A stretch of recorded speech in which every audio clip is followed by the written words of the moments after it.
Israel ने Iran का नाम लेकर एक ऐसी चेतावनी भारत के लिए जारी की है जिसके बाद हर कोई काफी हैरान और परेशान है। यहाँ पर बता दें कि ईरान की मिसाइल अब भारत तक पहुंच सकती है।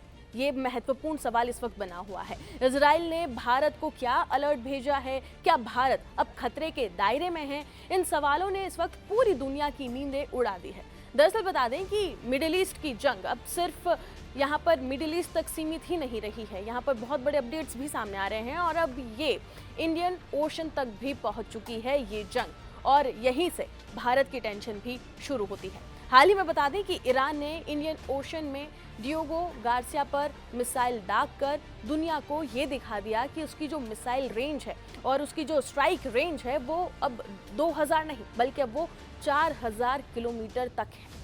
इससे देख इजराइल ने बड़ी चेतावनी जारी कर दी है।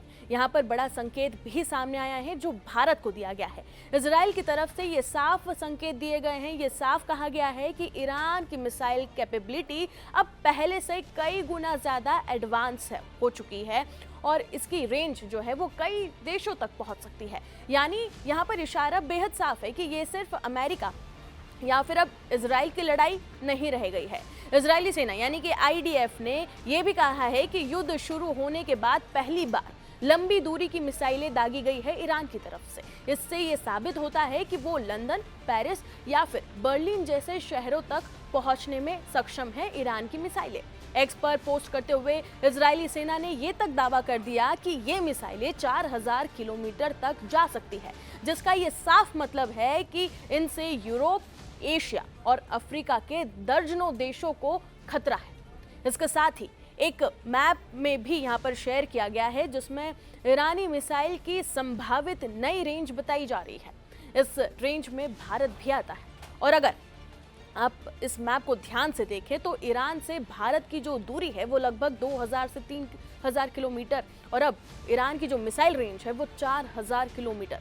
यानी थ्योरी में भारत भी इस रेंज के अंदर आता है, लेकिन इसका मतलब ये नहीं है कि ईरान भारत को टारगेट करेगा, बल्कि इसका सीधा मतलब ये है कि खतरा इनडायरेक्ट है, डायरेक्ट नहीं। अब समझिए कि आखिरकार असली खतरा क्या है फिर। तो इसका सीधा सीधा जवाब जो है वो ये है।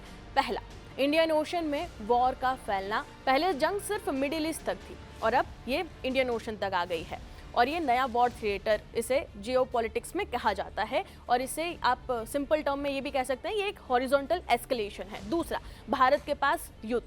भारत के पास ही अरेबियन सी है और इसके साथ ही स्ट्रेट ऑफ हॉर्मुज, जहां से भारत का 60% से ज़्यादा ऑयल आता है और अगर यहाँ पर तनाव बढ़ा तो भारत की एनर्जी सप्लाई खतरे में पड़ सकती है। तीसरे कारण की बात करें तो missile capability, strategic signal. Iran ने भले ही नुकसान नहीं किया है लेकिन मैसेज यहाँ पर साफ दिया है कि हम कहीं भी मार सकते हैं और इसका असर क्या होगा? इसका असर ये होगा कि अमेरिका को अपने बेस बचाने होंगे, वॉर और फैल सकता है और भारत के आसपास जितनी भी मिलिट्री एक्टिविटीज़ बढ़ेगी तो वो खतरा हो सकता है।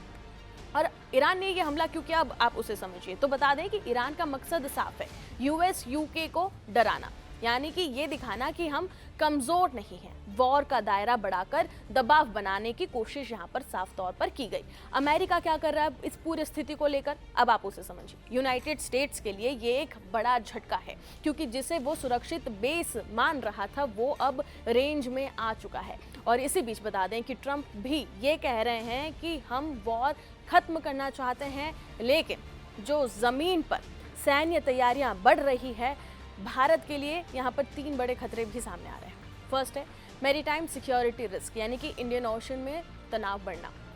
शिपिंग, ट्रेड, नेवी पर खतरा यहाँ पर बढ़ सकता है। दूसरा कारण, ऑयल प्राइसेस एक्सप्लोशन, ऑयल महंगा हो सकता है, भारत की इकोनॉमी पर सीधा असर पड़ सकता है। तीसरा, स्ट्रेटेजिक प्रेशर, भारत को बैलेंस करना होगा, यूएस, ईरान, इजराइल। तो सच्चाई आखिरकार क्या है? तो बता दें कि ईरान ने सिर्फ मिसाइल नहीं दागी है, उसने एक मैसेज यहाँ पर पूरी दुनिया को भेजा है कि अब जंग कहीं भी जा सकती है और भारत अभी टारगेट नहीं है लेकिन जंग के बिल्कुल किनारे पर खड़ा है। और अब सबसे बड़ा सवाल, क्या ये वॉर यहीं रुकेगा या फिर अगला धमाका भारत के और करीब होगा? क्योंकि बता दें कि इस बार दूरी नहीं, रेंज तय करेगी कि अगला निशाना कौन है। फिलहाल इस रिपोर्ट में इतना ही। बाकी तमाम खबरों के लिए जुड़े रहे जी न्यूज़ के साथ।